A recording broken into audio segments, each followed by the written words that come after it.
Praise be to God. प्रभु की तारीफ हो। Today I want all of us to turn to the book of Revelation chapter 22 verse 17. और प्रकाशित वाक्य उसका 22वां अध्याय उसकी 17वीं आयत हम निकालेंगे। And the Spirit and the bride say, come, and let the one who hears say, come, and let the one who is thirsty come, let the one who wishes take the water of life without cost. 17वीं आयत में लिखा है, आत्मा और दुल्हन दोनों कहती हैं आ, और सुनने वाला भी कहे आ, जो प्यासा हो वह आए और जो कोई चाहे वह जीवन का जल सेंत मेंत ले। So we'll just bow our heads and pray. Blessed God, our Father, bless this word of God. Break this heavenly manna. Lord, you are this word, Lord Jesus. Lord, grant us that we may eat it, Lord, and we may be strong.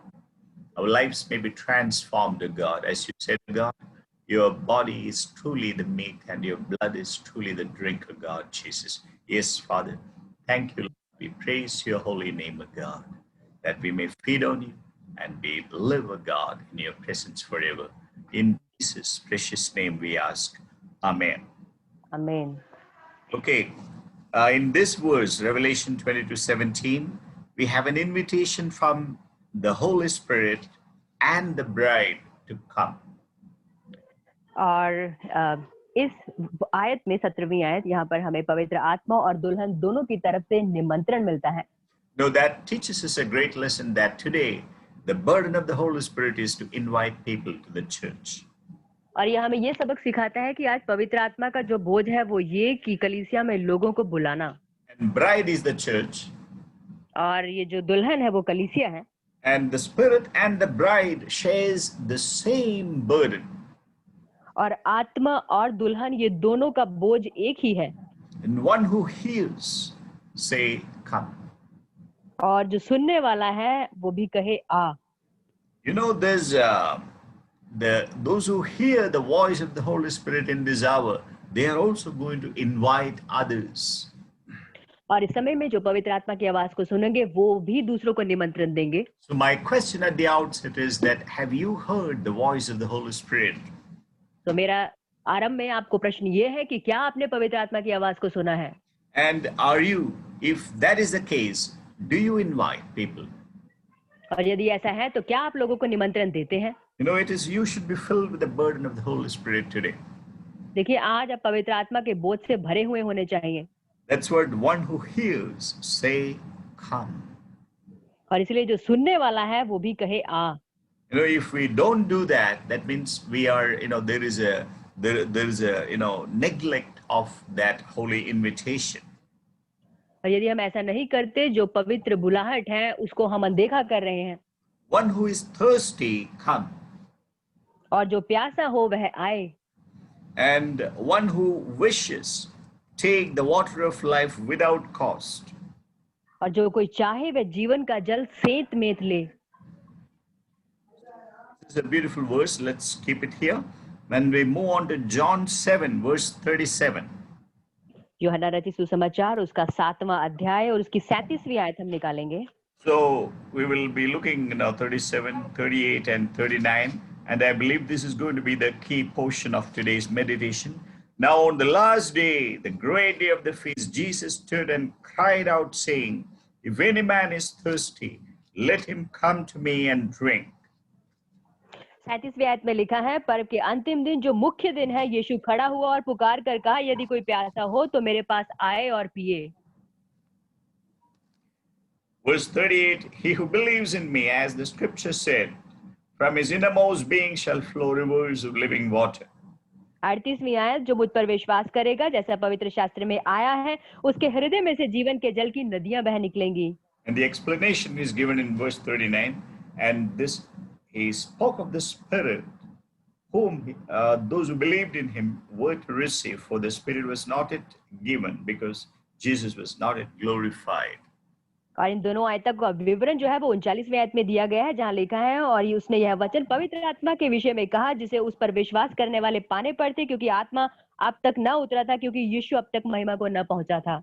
So on the last day of the great feast, और पर्व के अंतिम दिन, you know, there's a great day of the feast happening there. और पर्व का एक मुख्य दिन है जिसको वे मना रहे हैं। I believe this was the 8th day of the feast. और मेरा मानना है कि ये पर्व का 8वां दिन था। Now, what feast do you think this could be? और आपको क्या लगता है ये कौन सा भोज होगा? You know, many a time we thought this was the feast of Pentecost, कई बार हम सोचते हैं कि ये पिन्तेकुस्त का पर्व था, or some thought that it was the feast of the Passover. और कुछ समझते हैं कि ये फसह का पर्व था। But do you know this feast, this great day of the feast, this is actually the celebration of the Feast of the Tabernacles. लेकिन ये तंबुओं के पर्व का दिन था। You know, the Feast of Tabernacle was instituted in order और to remind the people the incidents of their desert wandering. और लोगों को जंगल में निकाले जाने का स्मरण करवाने के लिए वो तंबुओं का पर्व रखा गया था। So that was the purpose of this feast. और इस पर्व का जो महत्ता है वो यही है। You know, Jesus stood and cried out. और यीशु खड़ा हुआ और चिल्लाने लगा। It appears that something was powerfully moving the Lord. और ऐसा लगता है कि कोई चीज थी जो परमेश्वर को सचमुच में सामर्थ्य रीति से हिला रही थी। If any man is thirsty, come to me and drink. और वो कहता है यदि कोई प्यासा हो तो मेरे पास आए और पिए। You know, the Lord was identifying who he was. और परमेश्वर ये बता रहा था कि वो है कौन। You know, he also says, you know, he was the source of the living water. और वो ये भी कहता है कि वो जीवते जल का झरना है।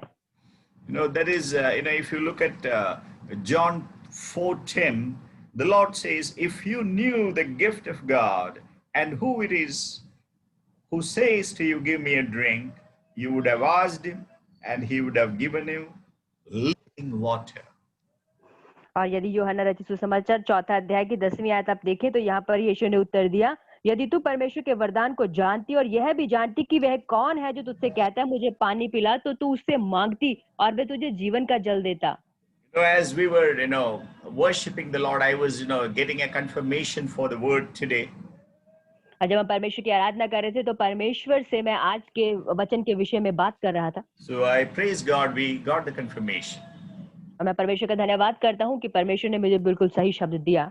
As there was a special song from Leslie and Jasmine, this song, in the song there was the river of the living water flow. You know, it was there. और जैस्मिन और लिशी ने जो आज गीत गाया उसमें जीवते जल की नदियों के बारे में जिक्र किया। You know, I really thank God. The Lord is so much involved in our decisions, and the Lord is the one who actually decides what the church should be fed with. और मैं परमेश्वर का धन्यवाद करता हूँ कि हमारी सारी योजनाओं में वो शामिल है और वो ये भी चाहता है कि चर्च किस समय क्या करे।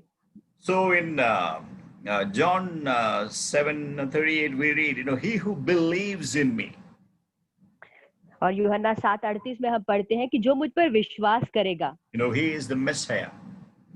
और वो जो वह है वह मसीहा है। And he is the one who is the source of the living water. और वही है जो जीवते जल का स्रोत है। And Jesus said, you know, as the scripture said, you know, from his innermost being shall flow rivers of living water. और यीशु इस प्रकार से कहता है जैसा पवित्र शास्त्र में आया है उसके हृदय में से जीवन के जल की नदियां बह निकलेंगी। If you turn to the book of Isaiah, chapter 44, verse 3. यदि आप यशाया उसका 44वां अध्याय निकालें और उसकी 3री आयत देखें, You will read, for I will pour out water on the thirsty land and streams on the dry ground. I will pour out my spirit on your offspring and my blessing on your descendants. यदि आप इसकी 3री आयत देखें वहां पे लिखा है, क्योंकि मैं प्यासी भूमि पर जल और सूखी भूमि पर धाराएं बहाऊंगा, मैं तेरे वंश पर अपनी आत्मा और तेरे संतान पर अपनी आशीष उंडेलूंगा। Yeah, we also read in Isaiah 55 verse 1, oh, everyone who thirsts, come to the waters, and you who have no money, come buy and eat. Come buy wine and milk without money and without cost. यशायाह उसका 55 अध्याय उसकी पहली आयत में इस प्रकार से लिखा है, अहो सब प्यासे लोगों, पानी के पास आओ, और जिनके पास रुपया ना हो तुम भी आकर मोल लो और खाओ, दाख मधु और दूध बिन रुपए और बिन दाम ही आकर ले लो। Let's also turn to Isaiah 58, verses 11 and 12. यशायाह उसका 58 अध्याय। Here we read, and the Lord will continually guide you and satisfy your desire in scorched places and give strength to your bones. And you will be like a watered garden and like a spring of water whose waters do not fail. अगल verse number Verse 11. और 11वीं आयत जहाँ पर इस प्रकार से लिखा है, यहोवा तुझे लगातार लिए चलेगा और अकाल के समय तुझे तृप्त और तेरी हड्डियों को हरी भरी करेगा, और तू सींची हुई बारी और ऐसे सोते के समान होगा जिसका जल कभी नहीं सूखता। Okay. Verse 12, and those from among you will rebuild the ancient ruins. You will raise up the age old foundations, and you will be called the repairer of the breach, the restorer of the streets in which to dwell. 12वीं है जहाँ पर लिखा है, तेरे वंश के लोग बहुत काल के उजड़े हुए स्थानों को फिर बसाएंगे, तू पीढ़ी पीढ़ी की पड़ी हुई नींव पर घर उठाएगा, तेरा नाम टूटे हुए बाड़े का सुधारक और पथों का ठीक करने वाला पड़ेगा। I remember, it was way back in, uh, 2009. और 2009 की बात है। This two verses came as a prophetic word for my elder daughter, Susanna. और ये जो 2 आयतें थी ये मेरी बड़ी बेटी के लिए भविष्यवाणी के वचन बनकर आई। It really shows that, there is a ministry given to her और ये दिखाती है कि उसको एक सेवकाई दी गई है, and even to Sam. और शाम को भी। And it says the purpose is that, that they may be to rebuild the ancient ruins. और देखिए उसका जो उद्देश्य है वो ये है कि टूटे हुए बाड़े को सुधारना and to raise up age-old foundations. और पीढ़ी-पीढ़ी की पड़ी हुई नींव पर को उठाना।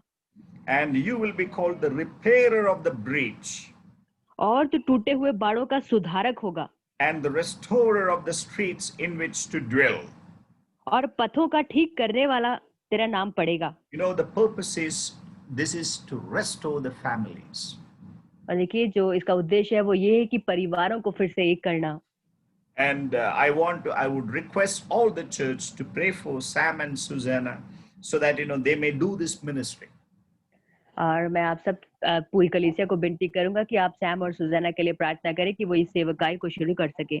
To repairer of the breach. That means wherever the families there is a breach, they have to repair. और जहाँ कहीं परिवारों में दरार है, उस दरार को उन्हें भरना है। And the restorer of the streets, that means to make a happy society. और पथों को ठीक करना यानी कि खुशहाल समाज बनाना। Today, the Satan is working against the believers' children. और शैतान जो है वो विश्वासी बच्चों संतानों के विरोध में काम कर रहा है। And we as a church to move in, and as responsible saints of God, I really want we must stand against, all the attacks of the enemy against the families. और हम शैतान के उस परिवारों के विरोध में होने वाले हर एक आक्रमण के सम्मुख खड़े होकर उसका सामना करें। These are the scripture portions that we have, and when the Lord said, as the scripture has said. और देखिए यही वो पवित्र शास्त्र की बातें हैं, जैसा कि परमेश्वर ने कहा, जैसा पवित्र शास्त्र में आया है। There are many more verses, like in Ezekiel 47 and many other we have references. और यह हिजकियेल 47 और बहुत सारी अन्य आयतों को हम देखते हैं। So we saw the feast of the tabernacle, or it is also known as the feast of the booths.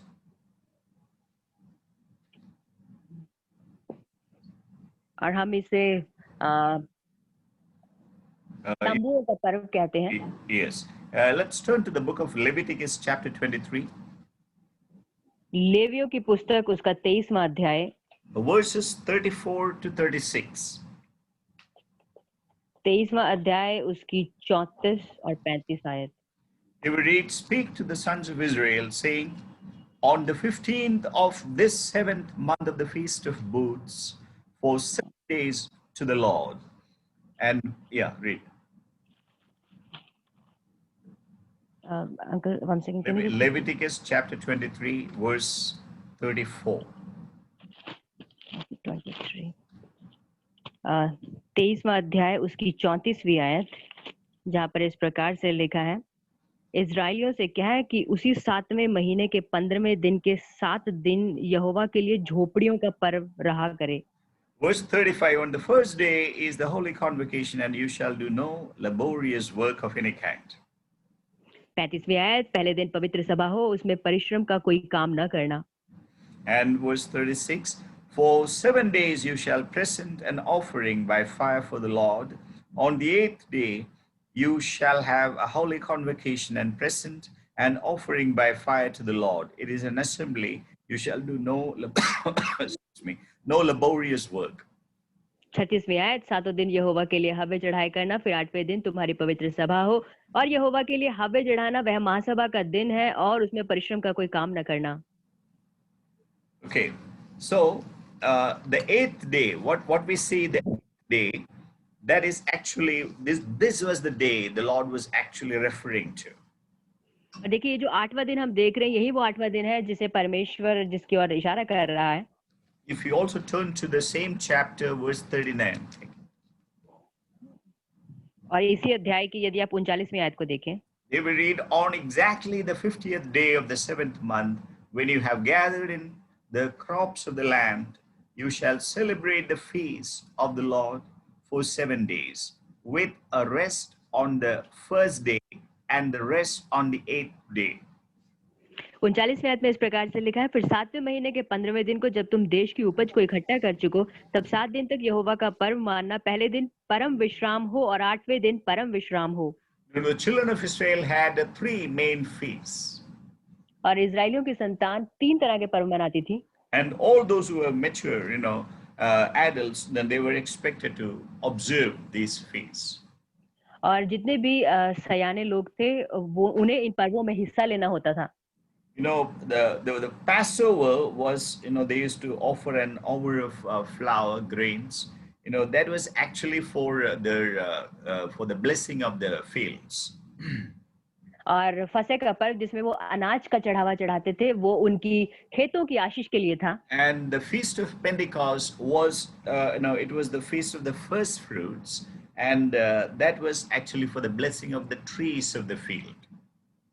और जो पेंतेकुस्त का पर्व था, वो पहली उपज को परमेश्वर के लिए देना, चढ़ाना, और उनके पेड़ों के ऊपर परमेश्वर की आशीष को मांगने को दर्शाता है।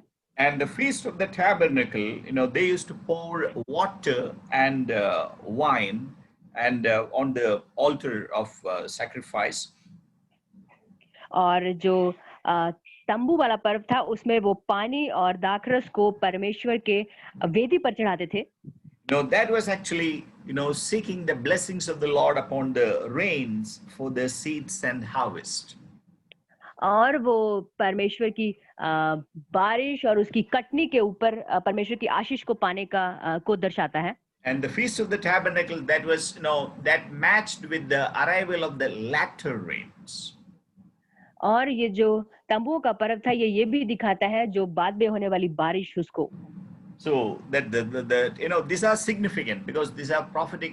There is something prophetic about these feasts. So that's what we are going to look at today. और क्योंकि इनके बारे में कुछ भविष्यवाणियां हैं, इसीलिए हम इनकी तरफ आज देखने जा रहे हैं। And shall we also turn to the book of Ezekiel, chapter 47? और यहेजकेल की पुस्तक उसका 47वां अध्याय हम निकालेंगे। Let's read verses 3 and 4. When the man went out toward the east with a line in his hand, he measured 1,000 cubits, and he led me through the water reaching the ankles. तीसरी आयत में लिखा है, जब वह पुरुष हाथ में मापने की डोरी लिए हुए पूर्व की ओर निकला, तब उसने भवन से लेकर 1000 हाथ तक उस सोते को मापा और मुझे जल में से चलाया, और जल टखनों तक था। And verse 4, again he measured 1,000, and he led me through the water reaching the knees. Again he measured 1,000, and he led me through the water reaching the loins.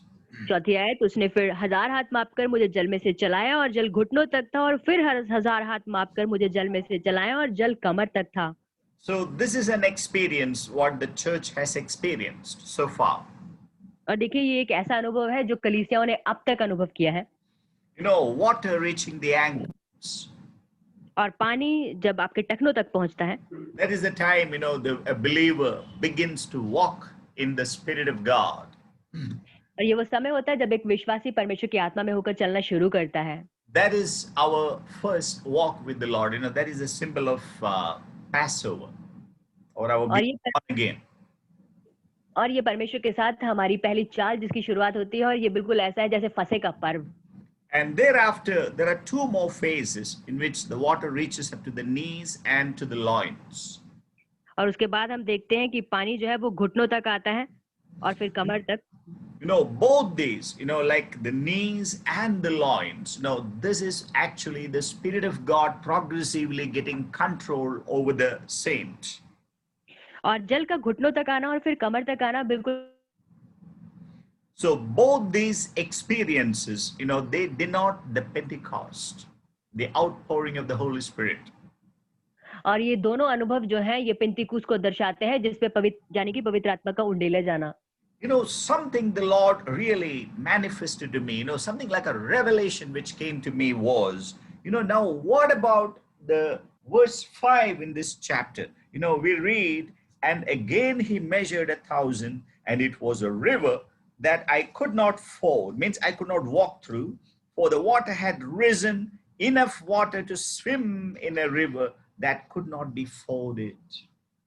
5वीं आयत जहाँ पर लिखा है, तब फिर उसने 1000 हाथ मापे और ऐसी नदी हो गई जिसके पार मैं ना जा सका, क्योंकि जल बढ़कर तैरने के योग्य था, अर्थात ऐसी नदी थी जिसके पार कोई न जा सकता था। So we see there is something called, what it could be. और ये क्या हो सकता है?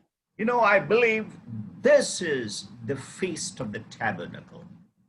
मेरा मानना है कि ये तंबुओं का पर्व है। This is the feast of the tabernacle, the mighty river. और ये जो सामर्थी नदी है, यही तंबुओं का पर्व है।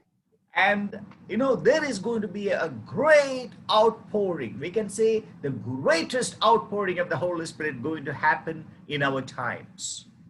हमारे समय में पवित्र आत्मा की बहुतायत से उंडेला जाना होने जा रहा है। We know that we are living in a time when sin is increasing. और देखिए, हम ऐसे समय में जी रहे हैं जब पाप बहुत बढ़ रहा है।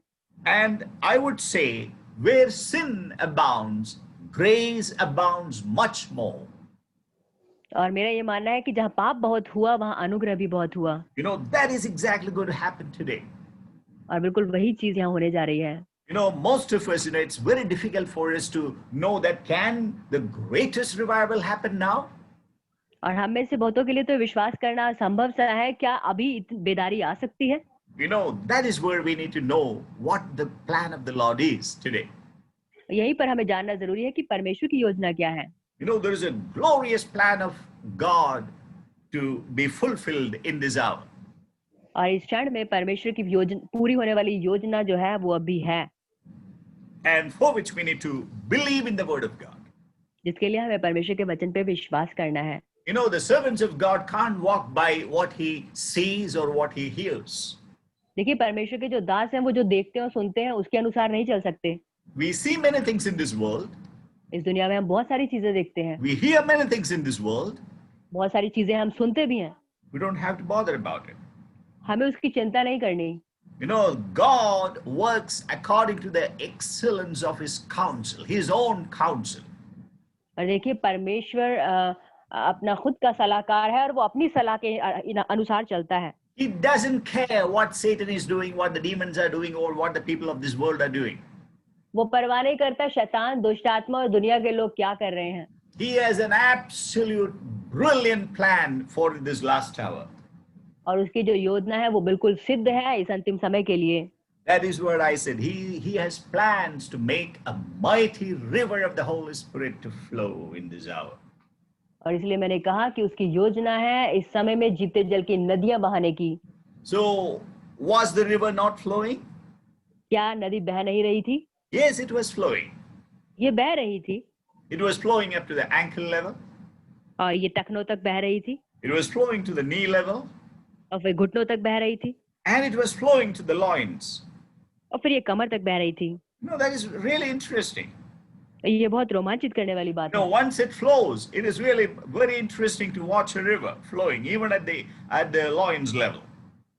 और देखिए जब नदी बह रही हो उसे देखना और कमर तक बहते देखना ये बड़ा रोमांचित करने वाला है। But what the Lord said, he who believes in me, out of his innermost being shall flow rivers of living water. लेकिन परमेश्वर ने क्या कहा कि जो कोई मुझ पर विश्वास करेगा उसके हृदय से जीवते जल की नदियां बह निकलेंगी। There is something prophetic about the words of the Lord Jesus Christ. और प्रभु यीशु मसीह के वचनों के बारे में कोई भविष्यवाणी है। No, that means in the last days, he has intended to make this mighty river to flow. इसका मतलब है अंत के दिनों में सामर्थी नदी को बहाने की वो चाहत रखता है। That means no more we will be walking through this. इसका मतलब है हम इसमें से होकर चलेंगे नहीं। That means we are going to be caught up by the currents of this river. इसका मतलब है कि इस नदियों की धाराओं के द्वारा हम जकड़े जाएंगे। That means we are going to be lifted up from the earthlies to the heavenlies. इसका मतलब है कि हम पृथ्वी से उठा करके स्वर्गीय रूप में स्थानांतरित किए जाएंगे। So there is a wonderful move of God. और यहाँ पर हम देखते हैं कि परमेश्वर किस तरीके से काम कर रहा है। Shall we turn to the book of Joel? हम योएल भविष्यद्वक्ता की पुस्तक निकालेंगे। Joel chapter 2. योएल भविष्यद्वक्ता की पुस्तक उसका 2 अध्याय। Yeah, Joel is a very, very important prophetic portion for us, and we all need to study this prophetic portion. Joel 2 verses 17. Let the priests, the Lord's ministers, weep between the porch and the altar, and let them say, spare thy people, O Lord, and do not make thine inheritance a reproach, a byword among the nations. Why should they among the people say, where is their God? 17वीं आयत जहाँ पर लिखा है, याजक जो यहोवा के टहलुए हैं वे आंगन और वेदी के बीच में रो रो कर कहें, हे यहोवा अपनी प्रजा पर तरस खा और अपने निज भाग की नाम धराई न होने दे, ना जाति जाति उसकी उपमाएं देने पाए, जाति जाति के लोग आपस में क्यों कहने पाए उनका परमेश्वर कहाँ रहा। Here we see the priests weeping. There is a weeping time for restoration. और देखिए चीजों को पुनर्स्थापित करने के लिए हम देखते हैं कि यहाँ पर रोने का समय है। And this is the picture of the travailing churches. ये तस्वीर है उन पीड़ा उठाने वाली कलीसियाओं की। So this is time for us to get into that weeping mode, blessed saints. और आशीषित संतो, ये वो समय है हमारे लिए कि जब हम रोकर परमेश्वर से प्रार्थना करें। Let's also read verses 23 and 24. So rejoice, O sons of Zion, and be glad in the Lord your God, for he has given you the early rain for your vindication, and he has poured down for you the rain, for the early rain and latter rain as before. And the floors will be full of grain, and the vats will overflow with the new wine and oil. 23वें आयत जहाँ पर इस प्रकार से लिखा है, हे सिय्योन के लोगों, तुम अपने पर परमेश्वर यहोवा के कारण मग्न हो और आनंद करो, क्योंकि तुम्हारे लिए वह वर्षा अर्थात बरसात की पहली वर्षा बहुतायत से देगा और पहले के समान अगली और पिछली वर्षा को भी बरसाएगा। Now, here there is a clear prophecy. God is going to bring in the early rains were, the outpouring of the Holy Spirit on the day of Pentecost. और यहाँ पर हम देखते हैं पहली वर्षा यानी कि पवित्र आत्मा का उंडेला जाना। But the latter rain, according to the Jewish tradition, the latter rains are 7 times more powerful than the former rains. लेकिन यदि हम पिछली वर्षा देखें तो वो जो पिछली वर्षा है वो पहली वर्षा से 7 गुना बढ़कर है। So the quality of the latter rain will depend. The quality of the harvest will depend upon the quality of the latter rains. और पिछली वर्षा की जो क्वालिटी है वो डिपेंड करती है वहां की कटनी पर। Okay, verse 25 we read, then I will make up to you for the years that the swarming locust has eaten, the creeping locust, the stripping locust, and the gnawing locust, my great army which I sent among you. And you shall have plenty to eat and be satisfied, and praise the name of the Lord your God, who has dealt wondrously with you. और 25वीं आयत जहाँ पर इस प्रकार से लिखा है, जिन वर्षों की उपज अरबे नामक टिड्डियों और येलेक और हासील ने और गाजाम नामक टिड्डियों ने अर्थात मेरे बड़े दल ने, जिसको मैंने तुम्हारे बीच भेजा था, खा ली थी, मैं उसकी हानि तुमको भर दूंगा। 26वीं आयत, तुम पेट भर कर खाओगे और तृप्त होगे और अपने परमेश्वर यहोवा के नाम की स्तुति करोगे, जिसने तुम्हारे लिए आश्चर्य के काम किए हैं। मेरी प्रजा की आशा फिर कभी ना टूटेगी। So here we understand one of the characteristics of the latter rain. और हम यहाँ पर देखते हैं पिछली वर्षा की विशेषता। Latter rain will be, the power of the Holy Spirit be almost like 7 times that of the Pentecost. और पिछली वर्षा में जो पवित्र आत्मा का सामर्थ होगा वो पहली वर्षा के 7 गुना बढ़कर होगा। When on the day of Pentecost the church was formed, और पिंतीकुस्त के दिन जब कलीसिया बनाई गई, how much more powerful the work of the Holy Spirit is going to be when the church age is going to be perfected, when the bride of the church, bride of Christ is going to be perfected. और देखिए इन अंत के दिनों में जब परमेश्वर की दुल्हन जो है वो सिद्ध की जाएगी, तब परमेश्वर का काम कितनी सामर्थी रीति से होगा। So the time of latter rains is going to be a time of quick work in the Holy Spirit. और ये जो पिछली वर्षा है, ये पवित्र आत्मा की ऐसी वर्षा है जहाँ पर परमेश्वर का काम बड़ी तेजी के साथ होगा। There are many saints who have been struggling in the Spirit. बहुत सारे संत जो अपनी आत्मा में अब तक संघर्ष करते आ रहे हैं to live a holy life. पवित्र जीवन जीने के लिए। But all those struggles are going to be over. अब उनके सारे संघर्षों का अंत होगा। The time that was wasted, by eaten away by the swarming locusts and the creeping locusts, the stripping locusts and the gnawing locusts, everything is going to be restored very soon. और देखिए वो सारा समय जो इन टिड्डियों के द्वारा खत्म किया गया, वो सारा समय फिर से लौटाया जाएगा। Let's rejoice in the Lord. आइए हम परमेश्वर में आनंदित हों। Because the Lord is going to do a quick work in us. क्योंकि परमेश्वर हमारे जीवन में एक जल्दी काम करने जा रहा है। So the Lord is doing an amazing work in this hour. और इस समय में परमेश्वर अद्भुत काम कर रहा है। What should we do? हमें क्या करना चाहिए? Understand the prophetic words. उसके भविष्यवाणी के शब्दों को समझें। Know the burden of the Lord. परमेश्वर के बोझ को समझें। As a church, we are being led by the Lord. और देखिए कलीसिया होते हुए हम परमेश्वर के आत्मा के द्वारा चलाए जा रहे हैं। How when we submit ourselves to the Holy Spirit, the Holy Spirit will correctly guide us and give us the right burden for the right time.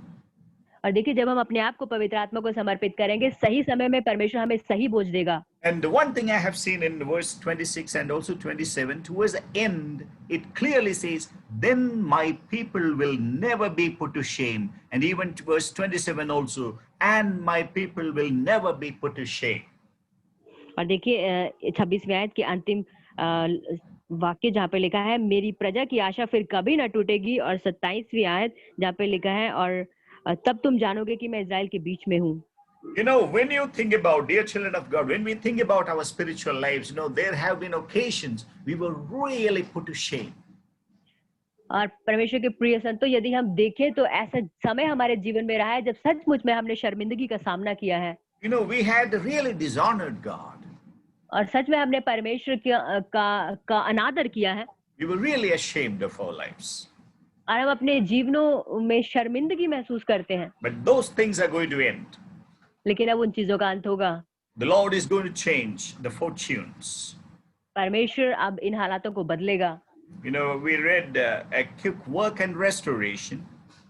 हमने पढ़ा परमेश्वर का शीघ्रता से होने वाला काम और चीजों को फिर से स्थापित करना। The early and the latter rains going to come. पिछली बारिश और पहले की बारिश दोनों आने वाली हैं। That shows the mighty overpouring of the Spirit of God. और ये दिखाता है परमेश्वर के पवित्र आत्मा का सामर्थ्य रीति से उंडेला जाना। Now let's turn to John's Gospel chapter 7. यूहन्ना रचित सुसमाचार उसके 7वें अध्याय पर हम आएंगे। Here the Lord says, "Now on the last day, the great day of the feast, Jesus stood and cried out, saying, If any man is thirsty, let him come to me and drink." 37वें आयत, पर्व के अंतिम दिन जो मुख्य दिन है, यीशु खड़ा हुआ और पुकार कर कहा, यदि कोई प्यासा हो तो मेरे पास आए और पिए। These words are very powerful. देखिए ये वचन बड़े सामर्थी हैं। And it is good for us to to understand the historical significance, of this festival. और इस पर्व की ऐतिहासिक महत्ता को समझना भी हमारे लिए ज़रूरी है। There was a very popular ritual connected with the Feast of the Tabernacle. और एक तंबुओं के पर्व से जुड़ा हुआ एक रीति रिवाज होता था जो इनसे चीजों से जुड़ा हुआ था। Now, when we study the Jewish traditions, it is quite evident. यदि हम यहूदियों के तरीकों को पढ़े तो हम इस चीज को पाते हैं। During this festival, there was a solemn procession by the people headed by a priest. और वहां पर एक रीति होती थी जिसमें याजक जो था वो काम करता था। Along with the people, they used to take a procession, means like a jalus. जुलूस। Uh, तो याजक के साथ वो सब लोग मिलकर के एक जुलूस निकालते थे। and this was accompanied by music. और इसमें संगीत भी होता था। And as I said, it was headed by a priest, which went on each morning, means all the 7 days and into the 8th day, this went on. और जैसा कि मैंने कहा याजक जो था वो सबसे मुख्य होता था और ये 7वें दिन से लेकर 8वें दिन हर रोज सुबह इसी प्रकार से इस चीज को दोहराते थे। This procession used to start from the temple, and it ended it ended at the pool of Shiloah. और ये जो जुलूस था इसकी शुरुआत होती थी मंदिर से और फिर मंदिर से लेकर के शिलो तक ये जाता था। Yeah, there is a pool of Siloam, and we know that one paralytic was lying there for 38 years, and Jesus healed that man. We remember. और हम जानते हैं कि शिलो वो एक छोटा सा तालाब जैसा था जहां पर यीशु मसीह ने एक व्यक्ति को चंगाई दी थी। Okay, so the priest has a golden vase in his hand. और उस याजक के हाथ में एक सोने के सुनहरे रंग की छड़ी होती थी। And once the procession reaches the pool of Siloam, he will draw water from the pool, actually. और एक बार जब वो जुलूस शिलो तक पहुंचता था तो वो याजक उसमें से पानी निकालता था। And after taking the water, he will go back to the temple. The procession will go back to the temple again. और उसमें से पानी निकालने के बाद वो जुलूस फिर से मंदिर तक जाता। And the people around the priest will be making joyful shouts. और याजक के आसपास जितने भी लोग होते थे वो ऊंचे ऊंचे से जयकारे करते थे। And once they reach the temple, और एक बार जब वो मंदिर पहुंच जाते, as they come back, the priest then he pours out the water in the golden vase on the western side of the burnt altar. और जब वो पानी लाते तो याजक उसे वो जो सुनहरा बर्तन उसके पास होता उसमें वो उंडेल देता। Okay, and he pours that water on the western side of the altar of burnt offering. और वेदी पर जहाँ पर हवन होम बलि किया जाता था उसके पश्चिमी और वो पड़े हुए उस बर्तन में पानी को उंडेलता। And another priest pours a drink offering of wine at the same time on the eastern side of the altar. और उसी समय में जो था पूर्वी और पड़े हुए बर्तन में वो दाख रस को उंडेलते। So what we see here is that one priest pouring that water from the pool of Siloam, and another priest pouring wine on the eastern side of the altar. और हम देखते हैं कि उसी वेदी के पश्चिम और जो एक याजक है वो पानी को उंडेलता है सुनहरे बर्तन में और उसके पूर्वी और जो है एक याजक है वो दाखरस को बर्तन में उंडेलता है। So the people used to chant Hallel or Hosanna, that is praises to the Lord during this time. और जो लोग थे वो इस तरीके से जयकार करते कि होसाना और यानी कि परमेश्वर की स्तुति हो। So this was like the climax of the festival. और ये उस पर्व का अंतिम चरण होता। This was one of the major point of celebration of the Feast of Tabernacles. और इस तंबुओं के पर्व का ये सबसे अंतिम जो महत्वपूर्ण चरण होता। The present Jewish rabbis interpreted this event as the gift of the latter rain. और जो वर्तमान यहूदी रबी हैं वो इसे पिछली वर्षा का वरदान मानते हैं। So that means this festival is definitely connected with the latter rains. इसका मतलब है वाकई में ये जो पर्व है ये अंतिम जो आखिरी बारिश है उससे जुड़ा हुआ है। And this was also connected with the Holy Spirit. ये पवित्र आत्मा से भी जुड़ा हुआ है। And in Isaiah 12, verse 3, we read, Therefore, therefore you will joyously draw water from the springs of salvation. Isaiah 12:3. यशाया उसका 12वां अध्याय और 3री आयत जहाँ पर इस प्रकार से लिखा है, तुम आनंद पूर्वक उद्धार के सोतों से जल भरोगे। So this was a time of drawing from the springs of salvation.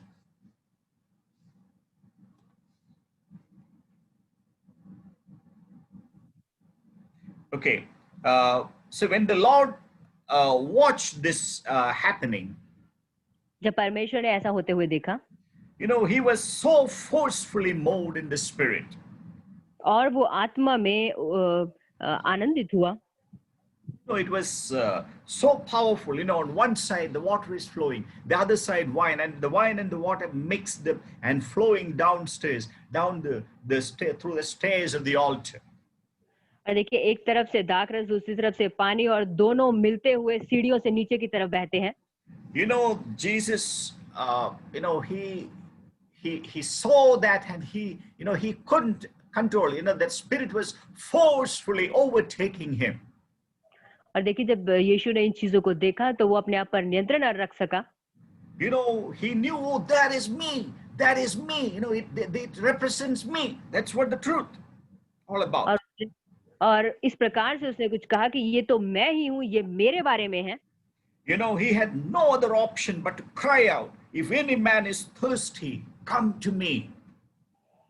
पुकारने के अलावा उसके पास कोई विकल्प नहीं था, और इसी प्रकार से उसने कहा, यदि कोई प्यासा हो तो मेरे पास आए। There was a great commotion in the crowd. और उस भीड़ में हम देखते हैं भगदड़ मची। There was everything was going on in a very nice manner. The feast and everything was happening in the right decorum and the decency. और जो पर्व था बड़े अच्छे, शानदार और शांतिमय तरीके से मनाया जा रहा था। But now there was a commotion. लेकिन अब हम देखते हैं कि एक भगदड़ मच गई है। There was a loud crying from a man called Jesus of Nazareth. और नासरत के रहने वाले यीशु की तरफ से एक ऊंची पुकार हुई है। If any man is thirsty, come to me and drink.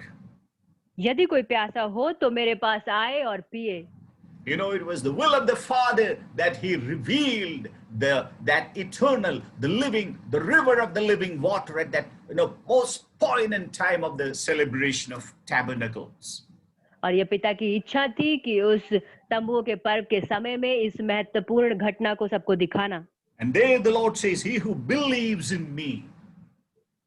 और इसीलिए वहां पे परमेश्वर कहता है, जो मुझ पर विश्वास करेगा। He was revealing himself as the life-giving water. और वो अपने आप को जीवन देने वाले जल के रूप में बता रहा था। He was revealing himself as the Messiah. वो अपने आप को मसीह के रूप में प्रकट कर रहा था। According to the scriptures, the Lord said, rivers of living water shall flow out of him. और पवित्र शास्त्र के अनुसार परमेश्वर कहता है कि उसके जीवन से जीवते जल की नदियां बह निकलेंगी। There is going to be a great move of God in this hour. और इस समय में परमेश्वर अद्भुत रीति से काम कर रहा है। Ezekiel 47 verse 7 we read, and now I had returned, behold, on the bank of the river there were very many trees on one side and on the other. और यहेजकेल 47वां अध्याय उसकी 7वीं है, जहाँ पर लिखा है, लौटकर मैंने क्या देखा कि नदी के दोनों तटों पर बहुत से वृक्ष हैं। No, what is the meaning of this? इसका अर्थ क्या है? We know that the tree of life stands for Jesus Christ. हम जानते हैं कि जीवन का वृक्ष यीशु मसीह को दर्शाता है। But there are many trees. लेकिन वहाँ पे बहुत सारे वृक्ष हैं। This has got a meaning. इनका कुछ अर्थ है। I always thought that the tree of life was just one. और मैंने हमेशा सोचा कि जीवन देने वाला वृक्ष एक ही है। but on very many trees on one side and on the other. लेकिन हम देखते हैं कि नदी के दोनों तटों पर बहुत से वृक्ष हैं। You know, that stands for the spirits of just men made perfect. You know, they mature like Jesus Christ. और ये सिद्ध किए हुए संतों की आत्माएं हैं जो बिल्कुल यीशु मसीह के समान सयाने हुए हैं। This is what we read in Hebrews 12, verse 23. You know, the spirits of just men made perfect. इसलिए इब्रानियों 12 की 23 में हम पढ़ते हैं सिद्ध व्यक्तियों की आत्माएं। And so there is some peculiarity. In verse 9 we read, and it will come about that every living creature which swims in every place where the river goes will live. And there will be very many fish, for these waters go there, and others become fresh. So everything will live where the river goes. 9वीं आयत जहाँ पर लिखा है जहाँ जहाँ यह नदी बहे वहां वहां सब प्रकार के बहुत अंडे देने वाले जीव जंतु जिएंगे और मछलियां भी बहुत हो जाएंगी क्योंकि सोते का जल वहां पहुंचा है और ताल का जल मीठा हो जाएगा। जहाँ कहीं यह नदी पहुंचेगी वहां सब जीव जंतु जिएंगे। So now we come to the book of Joel, chapter 2, verses 28 and 29. Joel नबी की किताब उसका दूसरा अध्याय 28 and 29. उसकी 28वीं और 29वीं आयत।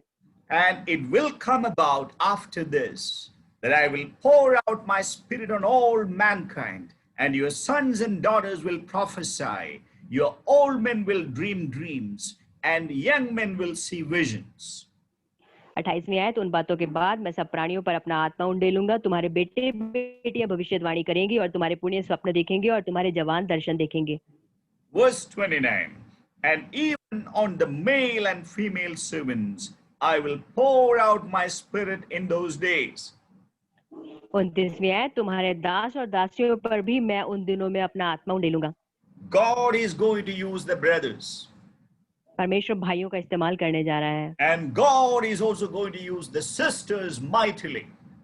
और परमेश्वर बहनों का भी सामर्थ्य रीति से इस्तेमाल करेगा। I believe that is the meaning on that, even on the male and female servants.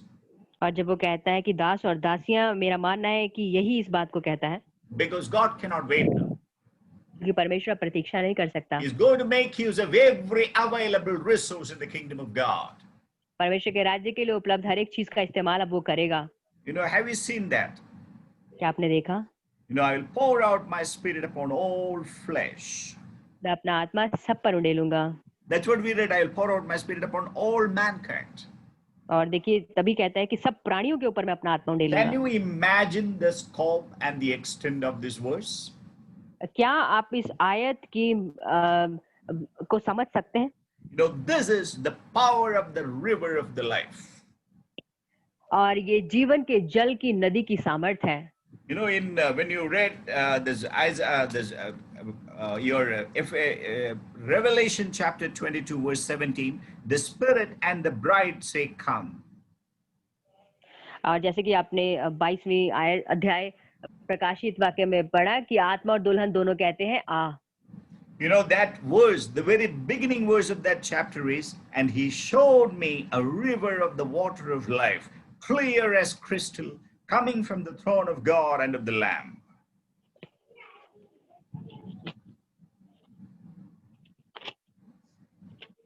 और फिर उससे पहले ही हम देखते हैं जहाँ पर वो कहता है कि फिर उसने मुझे which verse is it? 22 verse 1, the same Revelation. कि पहली आयत जहाँ पर लिखा है फिर उसने मुझे बिल्लौर की सी झलकती हुई जीवन के जल की नदी दिखाई। And in the middle of the street and on either side of the river was the tree of life, bearing 12 kind of fruit, yielding its fruit every month, and the leaves of the tree were for the healing of the nations. दूसरी आयत कहती है उस नगर की सड़क के बीचों बीच बहती थी, नदी के इस पार और उस पार जीवन का वृक्ष था, उसमें 12 प्रकार के फल लगते थे और वह हर महीने फलता था और उसके वृक्षों के पत्तों से जाति जाति के लोग चंगे होते थे। Okay, that means on either side of the river, or the river means there were many trees there. और क्या कहता है कि नदी के इस पार और उस पार बहुत सारे वृक्ष थे। So this is like, that we read about Jesus Christ, the the firstborn among the many brethren. Jesus truly becomes the firstborn among many brethren. और बहुत सारे भाइयों में जो पहलौठा ठहरा वो यीशु मसीह है। So we need to know that God is going to do a wonderful work in this hour. और हम ये जान लें कि इस क्षण में परमेश्वर अद्भुत काम करेगा। If we come back to Ezekiel 47 and verse 12, we read similar things actually. And by the river on its bank, on one side of the river will grow all kinds of trees for food. Their leaves will not wither and their fruit will not fail. And this is actually referring to the tree of life. They will bear every month because the water flows from the sanctuary, and their fruit will be for food and their leaves for healing. और 47वां अध्याय यहेजकेल का उसकी 12वीं आयत जहाँ पर लिखा है, नदी के दोनों किनारों पर भांति भांति के खाने योग्य फलदायी वृक्ष उपजेंगे जिनके पत्ते न मुरझाएंगे और उनका फलना भी कभी बंद न होगा, क्योंकि नदी का जल पवित्र स्थान से निकला है और उनमें महीने महीने नए नए फल लगेंगे। उनके फल तो खाने के और पत्ते औषधि के काम आएंगे। That is exactly what the Lord said. He who believes in me, verse 38, as the scripture said, from his innermost being shall flow rivers of living water. और बिल्कुल वैसे ही परमेश्वर ने कहा कि जैसा पवित्र शास्त्र में आया है, जो कोई मुझ पर विश्वास करेगा उसके हृदय में से जीवन के जल की नदियां बह निकलेंगी। Now remember, this is still futuristic. Let me tell you, because the tabernacle, the feast of the tabernacle is around the corner. और मैं आपको बता दूं कि ये अभी भी भविष्य की बात है, क्योंकि जो पर्व का दिन है वो अभी आना है। The Passover is over. फसह का पर्व तो हो चुका, The Pentecost is over. पेंटिकुस्त का समय निकल चुका, But there is a feast that is to be fulfilled. That is the tabernacle, the feast of tabernacles. लेकिन अभी एक पर्व है जो तंबुओं का पर्व है जिसका आना अभी बाकी है। And it should be unfortunate if any of us misses it. और देखिए, हम में से यदि कोई इससे चूक जाए तो ये बड़ी बदकिस्मती की बात होगी। We should be following the prophetic leading in this hour. और इस समय में हम परमेश्वर की भविष्यवाणी की बातों में होकर चले। There used to be believers who used to attend our church. एक विश्वासी हुआ जो हमारी कलीसिया में आता था। But still there are some, who have stopped attending. लेकिन कुछ ऐसे भी हैं जिन्होंने आना बंद कर दिया। You know what can happen? आप जानते हैं क्या हो सकता है? They can miss out the prophetic leading. वो परमेश्वर की भविष्यवाणी की अगुवाई को खो सकते हैं। And they can miss out the entire blessing. वो सारी आशीषों को खो सकते हैं। So it's necessary today, that we need to be closely connected with a living church. और इसीलिए बहुत जरूरी है कि जीते हुए चर्च के साथ हम जुड़े रहें। I don't say that you have to be connected with a very large church. और मैं ये नहीं कहता कि आपको बहुत बड़ी कलीसिया बनना है, आपको जाना है। A church has got a wonderful organizational setup. और ऐसी कलीसिया जहाँ पर चीजें जो है बड़े अच्छे से तरतीब में हो। Not a church that can give you social security. और ऐसी कलीसिया भी नहीं जहाँ पर आपको सामाजिक सुरक्षा मिल सके। You need a church that can lead you to the whole counsel of God in this hour. और आपको ऐसी कलीसिया की जरूरत है जो आपको परमेश्वर की सलाह और मशवरे में होकर गुजारे।